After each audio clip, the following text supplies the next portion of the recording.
प्यारे अभ्यर्थियों, जैसा कि आप सबको पता है कि 3 दिसंबर को पुनः भाजपा सरकार ने अपना झंडा फहरा दिया है।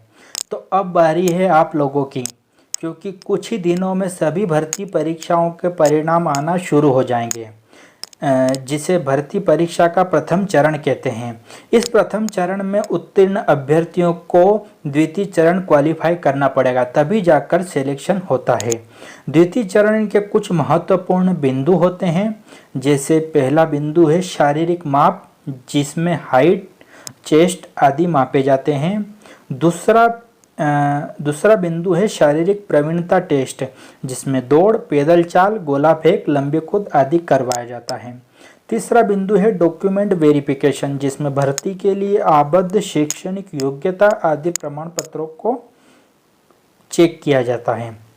वन रक्षक, क्षेत्र रक्षक एवं जेल प्रहरी संयुक्त भर्ती परीक्षा 2022-23 का एडवर्टाइजमेंट नवंबर 2022 को आया था, जबकि यह भर्ती परीक्षा 25 मई से प्रारंभ होकर 20 जून 2023 तक चली थी। इसमें करीब 10 लाख अभ्यर्थी शामिल हुए थे।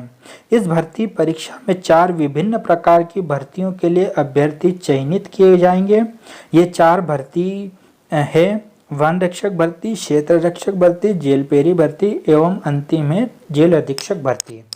तो आज हम डिटेल एनालिसिस करेंगे इन सभी भर्ती परीक्षाओं के द्वितीय चरण की प्रक्रियाओं के बारे में। इस संयुक्त भर्ती परीक्षा में पहली परीक्षा है वन रक्षक चयन परीक्षा 2022। तो आइए इसके बारे में जान लेते हैं।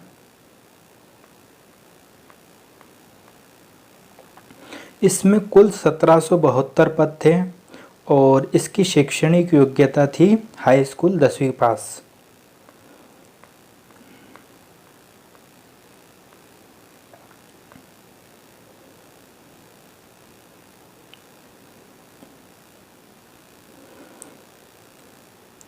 इसमें महत्वपूर्ण बिंदु है ये आवेदकों के लिए आयु सीमा। तो आयु की जो गणना है वो 1 जनवरी 2023 से निर्धारित की जाएगी। मतलब कि अभ्यर्थी 1 जनवरी 2023 को कितने साल का हो गया है। और इसमें खुली प्रतियोगिता से सीधी भर्ती के आवेदकों हेतु न्यूनतम जो आयु है वो 18 वर्ष है और अधिकतम आयु 33 वर्ष है। ये अनरिजर्व कैटेगरी के लिए न्यूनतम आयु 18 वर्ष और अधिकतम आयु 33 वर्ष। जबकि महिला आवेदक, अनारक्षित वर्ग, पुरुष महिला आवेदक, अनुसूचित जाति, अनुसूचित जनजाति और अन्य पिछड़ा वर्ग, शासकीय सेवकों, निगम मंडल, स्वायत्त शासी संस्थाएं, नगर सैनिक, इनके लिए जो न्यूनतम आयु है वो 18 वर्ष है और अधिकतम आयु वो है 38 वर्ष है। ये 38 वर्ष 5 वर्ष की छूट सहित है। और ये जो सभी पद है इनमें रोजगार कार्यालय में जीवित पंजीयन होना अनिवार्य है। सभी अभ्यर्थियों का रोजगार कार्यालय में जीवित पंजीयन होना अनिवार्य है। और ये जो जीवित पंजीयन है ये फॉर्म फिल किया है, जो फॉर्म फिल हुआ था उसके पहले का होना चाहिए।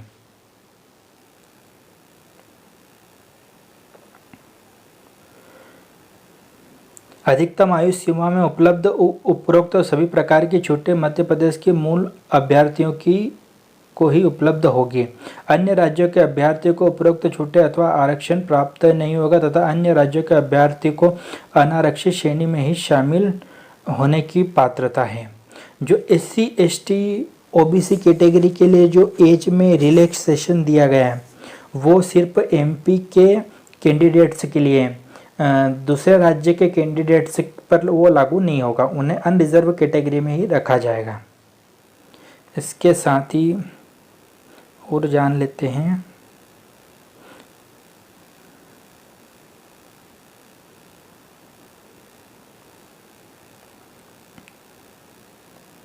चयन प्रक्रिया के चरण आधार।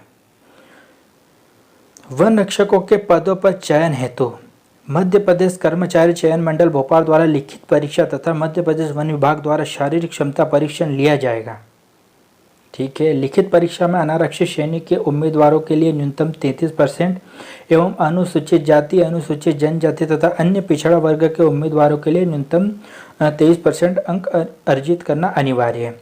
मतलब कि 100 नंबर का पेपर है, उसमें 33 number minimum 33 number unreserved category को लाना पड़ेगा, जबकि 23 अंक लाना पड़ेंगे अनुसूचित जाति, अनुसूचित जनजाति एवं अन्य पिछड़ा वर्ग को, जो कि लाना बहुत ही आजकल तो कॉमन हो गया। 70, 80, 90 नंबर तो इतने कम नंबर तो लगभग सभी किसी के आते नहीं, इससे ज़्यादा ही आते हैं। जो भी मेरिट लिस्ट में होगा लगभग 70, 80, 90 नंबर ही लाएगा, लेकिन ये क्राइटेरिया कि इससे कम नंबर नहीं होना चाहिए। प्रत्येक जिले के दूसरा पॉइंट है इसमें, प्रत्येक जिले के लिए अधिसूचित प्रवर्गवार अनुमानित पदों की संख्या के आधार पर 3 गुना अभ्यर्थियों को मेरिट के अनुसार शारीरिक माप एवं पैदल चाल के लिए आमंत्रित किया जाएगा। ठीक है। प्रथम चरण वन रक्षक भर्ती परीक्षा का प्रथम चरण तो हो गया, रिजल्ट आना, मेरिट लिस्ट में जिन जिन अभ्यर्थी पास हो चुके हैं वो प्रथम चरण में पास हो गए। लेकिन द्वितीय चरण में इसमें आता है, द्वितीय चरण में शारीरिक माप एवं पैदल चाल। इसमें द्वितीय चरण में केवल दो ही मापदंड है, शारीरिक माप एवं पैदल चाल, और इसमें लगभग 3 गुना अभ्यर्थियों को वो पास करेंगे। जैसे कि अगर 1000 वैकेंसी से, तो उसमें उसका 3 गुना लगभग 3000 कैंडिडेट को ही वो पास करेंगे। ठीक है।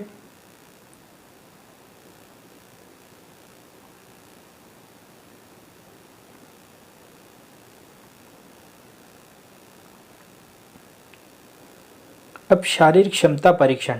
अब शारीरिक माप में शारीरिक क्षमता परीक्षण वन विभाग द्वारा लिया जाएगा, जिसमें वन रक्षक पद के लिए न्यूनतम शारीरिक प्रमाप स्टैंडर्ड निम्नानुसार होगा। ठीक है। शारीरिक माप लिया जाएगा जिसमें ऊंचाई और सीना नापा जाएगा। पुरुषों के लिए, ये अनरिजर्व कैटेगरी के लिए है, पुरुषों के लिए जो ऊंचाई होनी चाहिए वह 163 सेंटीमीटर है, जबकि सीना 79 सेंटीमीटर है। ये जो सीना 79 सेंटीमीटर है ये नॉर्मल खड़े रहते हैं तब, और फुलाने के बाद 5 सेंटीमीटर फूलना चाहिए, मतलब कि फूलने के बाद सीना 84 सेंटीमीटर का हो जाना चाहिए। जबकि महिलाओं के लिए अनरिजर्व कैटेगरी में ऊंचाई 150 सेंटीमीटर है, और बाकी और कुछ नहीं है उनके लिए। अनुसूचित इसमें कब पॉइंट है, अनुसूचित जनजाति, अनुसूचित जाति के लिए पुरुष अभ्यर्थी की न्यूनतम ऊंचाई 152 सेंटीमीटर तथा महिला अभ्यर्थी के लिए 145 सेंटीमीटर होना चाहिए। अनुसूचित जाति, अनुसूचित जनजाति, SC ST कैटेगरी के लिए न्यूनतम आयु में छूट दी गई है। वहीं अनरिजर्व कैटेगरी के लिए 163 सेंटीमीटर ऊंचाई थी पुरुषों के लिए, जबकि SC ST कैटेगरी में पुरुषों के लिए न्यूनतम ऊंचाई 150 सेंटीमीटर ही है, जबकि महिलाओं के लिए 150 सेंटीमीटर से कम करके 145 सेंटीमीटर हाइट कर दी गई है। वहीं पर ख पॉइंट है, नक्सल प्रभावित क्षेत्रों में सीने के फुलाव में 5 सेंटीमीटर का शिथिलीकरण किया जाएगा। मतलब कि सामान्य सीना अनरिजर्व कैटेगरी के लिए सामान्य सीना, अनरिजर्व और SC ST OBC के लिए भी जो सामान्य सीना है वो 79 सेंटीमीटर, पुरुषों के लिए 79 सेंटीमीटर होना चाहिए, लेकिन नक्सल प्रभावित क्षेत्रों में सीना 74 सेंटीमीटर भी चल जाएगा, और उसमें 5 सेंटीमीटर का फुलाव, मतलब कि 79 सेंटीमीटर फुलाने के बाद सीना होना चाहिए। बस यही 2 शारीरिक प्रमाप इसमें मापे जाएंगे, हाइट और सीना। उसके बाद में दूसरा पॉइंट है इसमें पैदल चाल। पुरुष अभ्यर्थियों को 4 घंटे में 25 किलोमीटर एवं महिला अभ्यर्थियों को 4 घंटे में मात्र 14 किलोमीटर की दूरी पैदल पूर्ण करनी होगी। ठीक है। 4 घंटे में 25 किलोमीटर पुरुषों के लिए एवं महिला अभ्यर्थियों के लिए 4 घंटे में 14 किलोमीटर दूरी पैदल पूर्ण करनी होगी। किसी भी अभ्यर्थी को दोबारा पैदल चाल में सम्मिलित होने की अनुमति नहीं दी जाएगी, क्योंकि मध्य प्रदेश तृतीय श्रेणी वन सेवा भर्ती अधिनियम 2000 में ऐसा प्रावधान नहीं है। ठीक है। पैदल चाल एक ही बार होगी और 4 घंटे में 25 किलोमीटर की दूरी तय करना है, जो कि बहुत सरल है, आराम से हो सकेगा। ठीक है। शारीरिक प्रमाप और पैदल चाल के बाद में डॉक्यूमेंट वेरिफिकेशन होगा, और डॉक्यूमेंट वेरिफिकेशन होने के बाद में फिर मेरिट सूची आएगी। इसमें एक बात ये मद्देनज़र रखने लायक है कि इसमें 3 गुना अभ्यर्थियों को चुना गया था। तो अगर इसमें डॉक्यूमेंट वेरिफिकेशन के बाद में जो रिजल्ट आएगा उसमें फिर इन 3 गुना विद्यार्थियों में से छंटनी होगी, और जो एक गुना विद्यार्थी जितनी वैकेंसी थी उन पदों पर ही होगा, मतलब कि 1772 पद ही फिल होंगे, बाकी जो 2 गुना विद्यार्थी है उनको डिस्क्वालीफाई कर दिया जाएगा। अब यहाँ पर दस्तावेज देख लेते हैं क्या क्या दस्तावेज मांगे जाएंगे। आयु के प्रमाण पत्र हेतु, पहला पॉइंट है आयु के प्रमाण पत्र हेतु बोर्ड द्वारा जारी हाई स्कूल सर्टिफिकेट परीक्षा 10th की मार्कशीट को एज आयु के प्रमाण पत्र के लिए यूज़ की जाती है। शैक्षणिक योग्यता का प्रमाण पत्र, इसमें तो शैक्षणिक योग्यता 10वीं पास ही है, तो उसमें 10th की मार्कशीट ही लगेगी। अजजा SC ST और आर्थिक रूप से कमजोर वर्ग EWS के लिए प्रमाण पत्र देना होगा, अनुविभागीय अधिकारी द्वारा जारी। जीवित बच्चों की जन्म तिथि प्रमाणित करने हेतु अभिलेख, अगर आप शादीशुदा है तो इसमें जीवित बच्चों की जन्म तिथि को प्रमाणित करने हेतु प्रमाण पत्र देना होगा, और इसमें मैक्सिमम 2 बच्चे ही होना चाहिए। भूतपूर्व सैनिक होने पर संचालक सैनिक कल्याण बोर्ड द्वारा जारी प्रमाण पत्र। उसके साथ में अंतर्जातीय विवाह प्रोत्साहन योजना के अंतर्गत पुरस्कृत होने की स्थिति में सेक्शन अधिकारी द्वारा जारी प्रमाण पत्र। विक्रम पुरस्कार प्राप्त होने पर मध्य प्रदेश शासन खेल एवं युवा कल्याण विभाग द्वारा जारी प्रमाण पत्र। मध्य प्रदेश राज्य निगम मंडल का कर्मचारी होने पर संस्थान के प्रमुख द्वारा जारी प्रमाण पत्र। स्वयंसेवी नगर सैनिक तथा नगर सेवा होमगार्ड के नॉन कमीशन्ड अधिकारी होने पर सक्षम अधिकारी द्वारा जारी प्रमाण पत्र। संविदा पर कार्यरत अधिकारी कर्मचारी द्वारा संविदा पर नियुक्त के समय जारी आदेश पत्र तथा वर्तमान में कार्य होने संबंधी संस्था कार्यालय के राजपत्रित अधिकारी द्वारा जारी प्रमाण पत्र प्रस्तुत करना आवश्यक होगा। साथ ही स्थायी मूल निवासी प्रमाण पत्र जो कि तहसीलदार नायब तहसीलदार स्तर के नीचे का ना हो। ये सब डॉक्यूमेंट आपने जिस भी क्राइटेरिया के लिए फॉर्म भरा था उन्हें अपने अपने हिसाब से इनको अरेंज करना पड़ेगा।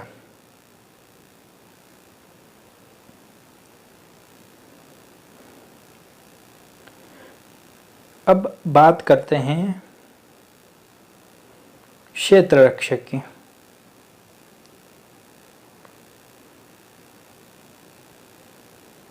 तो क्षेत्र रक्षक में कुल 140 पद है और इसमें भी शैक्षणिक योग्यता 10वीं पास मांगी गई है।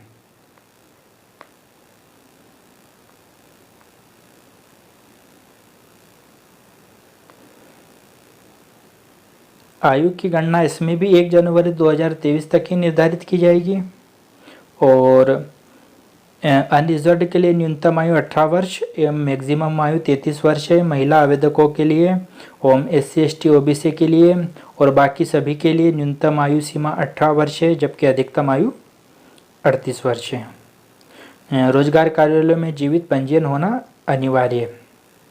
ठीक है, तो क्षेत्र रक्षक में सेम प्रोसेस रहेगी वन रक्षक के जैसी। अभी हम वन रक्षक में जो पॉइंट डिस्कस कर चुके हैं, जैसे कि दो चरण हमने डिस्कस किए हैं। पहला चरण है जिसमें रिजल्ट आएगा, उसमें मेरिट सूची में आपका नाम आएगा और उसमें 3 गुना विद्यार्थी लिए जाएंगे। तो 3 गुना विद्यार्थियों में अगर आप मेरिट में आए तो आप प्रथम चरण में पास हो चुके हैं।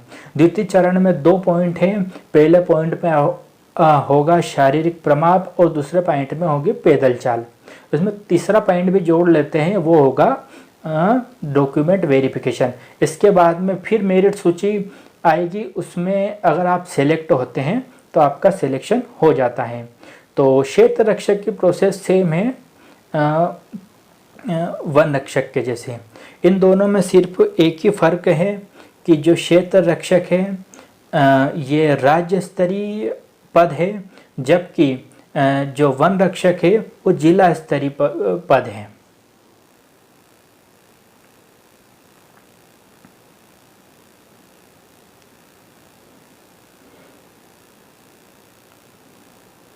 अब बात करते हैं जेल प्रहरी के बारे में।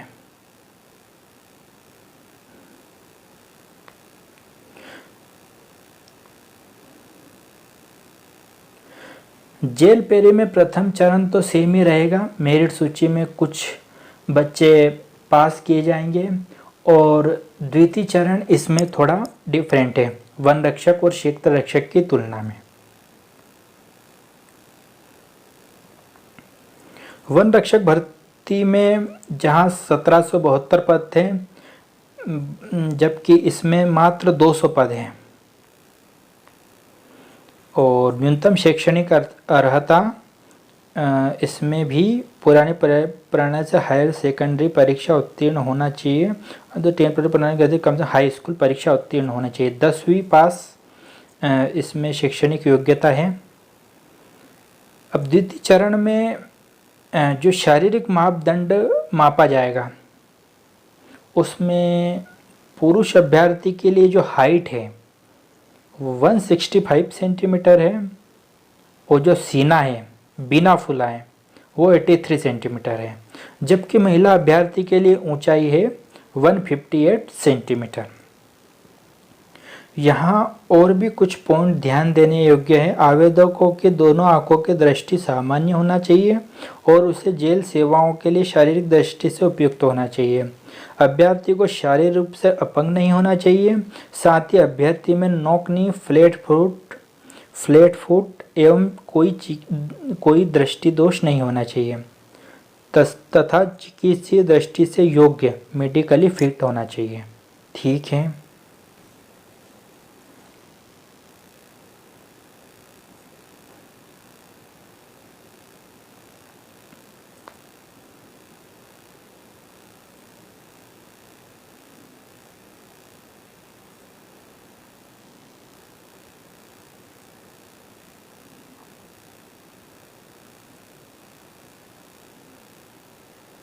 आयु की बात की जाए तो पुरुषों की आयु अनरिजर्व्ड कैटेगरी में न्यूनतम आयु 18 वर्ष है, जबकि अधिकतम आयु 33 वर्ष है। महिला आवेदक अनरिजर्व्ड कैटेगरी में, उसके बाद में पुरुष महिला आवेदक अनुसूचित जाति जनजाति पिछड़ा वर्ग और प्रशासकीय निगम मंडल स्वशासी संस्था के कर्मचारी तथा नगर सैनिकों के लिए न्यूनतम आयु 18 वर्ष और मैक्सिमम आयु है 38 वर्ष। अभ्यर्थियों की आयु की सीमा इसमें भी 1 जनवरी 2023 को तक गणना की जाएगी और सभी अभ्यर्थियों का मध्य प्रदेश राज्य के रोजगार कार्यालय में जीवित पंजीयन होना अनिवार्य है और ये जीवित पंजीयन फॉर्म भरने के पहले का होना चाहिए।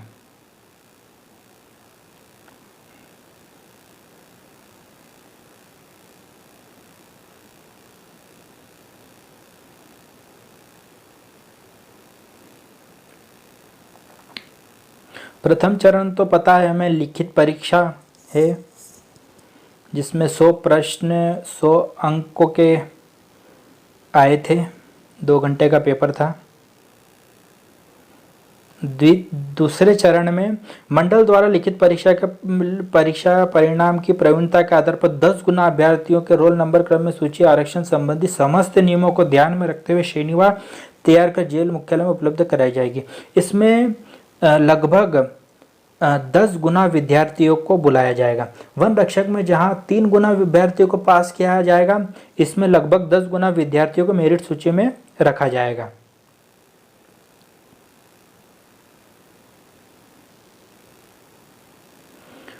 द्वितीय चरण में शारीरिक माप परीक्षण और शारीरिक प्रवीणता थी। इसमें जहां पर वन रक्षक में सिर्फ शारीरिक माप परीक्षण होता था, इसमें शारीरिक माप परीक्षण के साथ साथ शारीरिक प्रवीणता टेस्ट भी है। जैसे कि शारीरिक माप में हाइट और चेस्ट नापा जाएगा, वहीं पर शारीरिक प्रवीणता टेस्ट में 800 मीटर की दौड़ होगी। साथ ही गोला फेंक भी होगा। प्रहरी पुरुषों के लिए जो 800 मीटर दौड़ है वो 2 मिनट 50 सेकंड में पास करनी है, और महिलाओं के लिए ये टाइम है 4 मिनट। भूतपूर्व सैनिकों एवं होमगार्ड के लिए ये समय है 3 मिनट 15 सेकंड। साथ ही गोला फेंक में प्रहरी पुरुषों के लिए 20 फीट गोले का वजन 7.2 किलोग्राम, 20 फीट गोला फेंकना है और गोले का वजन है 7.260 किलोग्राम। वहीं प्रहरी महिला के लिए जो गोला है वो 4 किलोग्राम का होगा और उसे फेंकना है 16 फीट। वहीं भूतपूर्व सैनिक एवं होमगार्ड के लिए 15 फीट गोला फेंकना है और गोले का वजन किलोग्राम में शायद 7.2 किलोग्राम का ही, इसमें लिखा नहीं है, लेकिन 7.2 किलोग्राम का ही गोला उनसे फेंकाया जाएगा। यहाँ एक बात इम्पोर्टेंट है, फर्स्ट पॉइंट में एक बात इम्पोर्टेंट दी गई कि यदि दौड़ में क्वालिफाई नहीं करता है कैंडिडेट तो उसे गोला फेंक में भाग नहीं दिया जाएगा। अगर आप प्रथम चरण में मेरिट लिस्ट में आ गए और द्वितीय चरण में शारीरिक माप में भी आप पास हो गए, लेकिन शारीरिक माप के बाद शारीरिक प्रवीणता टेस्ट में आप रनिंग में रह गए, दौड़ में रह गए, तो आप पूरी तरह डिस्क्वालीफाई हो जाएंगे। उसके बाद आपको गोला भी नहीं फेंकने दिया जाएगा और आप डिस्क्वालीफाई ही हो जाएंगे। हाँ, खैर बात यह है कि शारीरिक जो प्रवीणता टेस्ट है ये सिर्फ क्वालिफाइंग टेस्ट है, क्वालिफाइंग नेचर का है और इसमें कोई अंक नहीं मिलेंगे, लेकिन ये करना इस प्रवीणता टेस्ट में पास होना जरूरी है।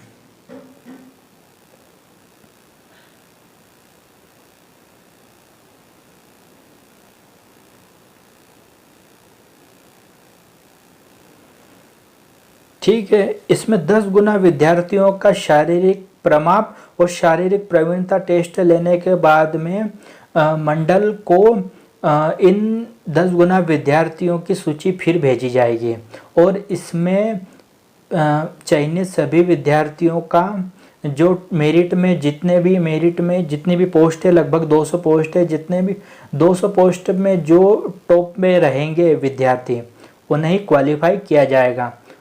उसमें लगभग 9 गुना विद्यार्थियों को डिस्क्वालीफाई कर देंगे।